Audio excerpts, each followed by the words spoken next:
Estamos de volta com o Alamanda Agora, especial de Ano Novo. E nessa edição você continua acompanhando aquilo que realmente marcou no ano de 2009. Um desses momentos que marcaram bastante foi uma visita que nós fizemos lá à Operação Roosevelt em Pimenta Bueno, né? Um trabalho que é desenvolvido em parceria com a Polícia Federal e com a Força Nacional. Muito interessante. Eu até agradecer o delegado Muriel, que sempre nos recebeu muito bem lá. Pudemos conhecer um pouquinho realmente como é que funciona toda aquela estrutura, né? Existem várias bases, né, ao redor da reserva Roosevelt, e ele explicou um pouquinho para nós como é que funciona, se eles realmente interferem lá ou não. Eles preferem não ir, para que não haja aquele contato, conflito, na verdade, né? É verdade. Eles estão lá para proteger, mas eles preferem não se intrometer tanto.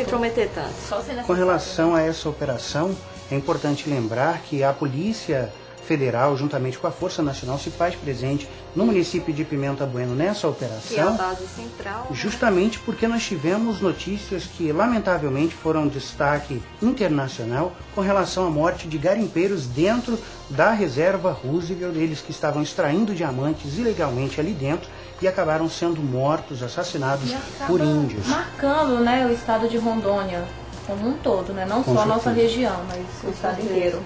Com relação ainda ao trabalho da polícia, em 2009 a Polícia Civil desvendou o assassinato da veterinária do Idaron, Suzana Soares. Esse crime aconteceu no município de Cacoal, no bairro do Intra. Ela chegava em sua residência em uma caminhonete, acompanhada de sua filha de 6 anos, foi abordada por um elemento que, ao sentir então que ela iria reagir, acabou disparando e ela veio a óbito. Esse elemento, esse acusado do assassinato, é integrante de uma quadrilha especializada do roubo de caminhonetes e também em sequestros. É lamentável que esses crimes aconteçam, mas muitas vezes a gente não consegue evitar e a violência acaba acontecendo. Tem sempre aquele conselho, né? Não revidar, não reagir quando acontecer uma situação dessa, né? Não esboce nenhum tipo de reação, porque... Agora não foi só esse o problema, um caso grave, né, que ocorreu aqui em Cacoal. Por exemplo, Carla fez uma matéria, né, Carla? Acompanhar o caso do bebê, né, que teve as 2 pernas fraturadas, os 2 braços fraturados. O tórax também tinha algumas lesões. Queimaram também o pé, estava queimado com um cigarro. Foi um absurdo, né? A mãe e o padrasto foram chamados à delegacia, o padrasto encontra-se lá no presídio, teve a primeira audiência para ouvir os fatos, mas até agora não chegou a nenhum culpado. A criança encontra-se no abrigo, inclusive a irmãzinha dela, é um menino, né? A irmãzinha também está lá nesse abrigo, no abrigo, protegido. Todos estão afastados da família, não podem ter contato. É lamentável, até resolver a situação para saber quem fez isso com essa criança. Até o comando policial divulgou essa matéria também. Foi uma matéria de repercussão. Com certeza. São matérias, ninguém esquece, né? São matérias que acabam chocando a sociedade. Muitas pessoas se revoltam e querem saber quem fez isso com aquela criança. Uma criança de apenas 10 meses de idade acabou sofrendo tamanha violência. Mas estão investigando, né, Carla? O padrasto encontra-se preso, já teve audiência, mas aí tá tendo a reviravolta e logo nós vamos ter mais notícias. Nós mostramos aqui. Com relação ainda à violência, nós tivemos uma notícia que foi trazida tanto na edição do Comando Policial quanto aqui no Alamanda Agora, a respeito da prisão dos acusados do assassinato do advogado Dr. Walter Nunes de Almeida. O assassinato ocorreu em 2007. Ele foi executado dentro de seu escritório. Até fica parecendo que eu só faço matéria policial, né? Porque eu tô lá direto. Mas a gente foi lá, conversou com o delegado, conversamos com um dos acusados. Foi assim, tá tendo averiguações, a gente tá em segredo de justiça, inclusive, o caso.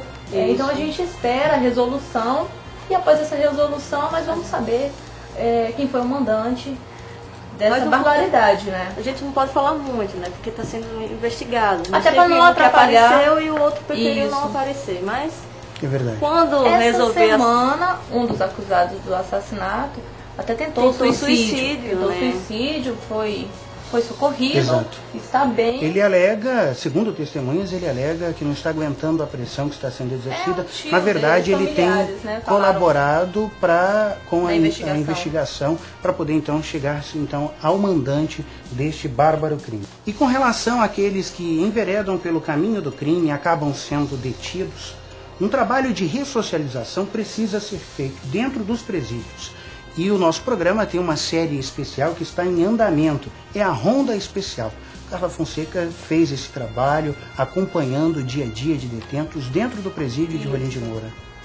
Isso, eu fui lá, estive no presídio de Rolim de Moura, fui muito bem recebida por todo o pessoal do administrativo, da segurança, os agentes, todos forneceram dados sem o menor problema, conversamos com alguns detentos e pudemos acompanhar.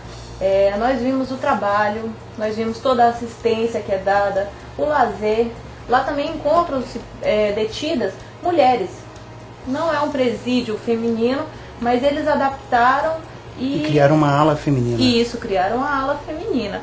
E assim, tem toda a parte de estrutura, de suporte para esses indivíduos poderem voltar a conviver na sociedade dignamente. Ou seja, Ela trabalho fez de uma ressocialização. matéria interessantíssima aqui no Lamanda agora, né? Uma matéria especial juntamente com a ótima edição de Freitas, nosso editor. Mas como é importante esse trabalho feito de ressocialização. Né? Se todo mundo fizesse também, isso... a gente mostrar que está tendo um trabalho, que quando eles saírem de lá, eles vão poder continuar a vida, funciona. né? Com certeza. E alguns vão sair de lá, talvez até com outra profissão, porque existe uma oficina de marcenaria, muitos não trabalham com isso, acabam aprendendo dentro do presídio para exercer a atividade. Tem trabalho em chinelo, tem trabalho em madeira, redes, tapetes, toda uma série de trabalhos. Tem detentos lá que eles têm uma renda de 600, 700 reais e mantém a família. O dinheiro não fica com eles lá. A administração arrecada esse dinheiro e repassa a família, é criada uma conta e eles ali movimentam e provam. Então ajuda, né? E essa série de reportagens está em andamento. Nós tivemos aqui a exibição de 2 partes, 2 matérias foram ao ar e ainda restam mais 2.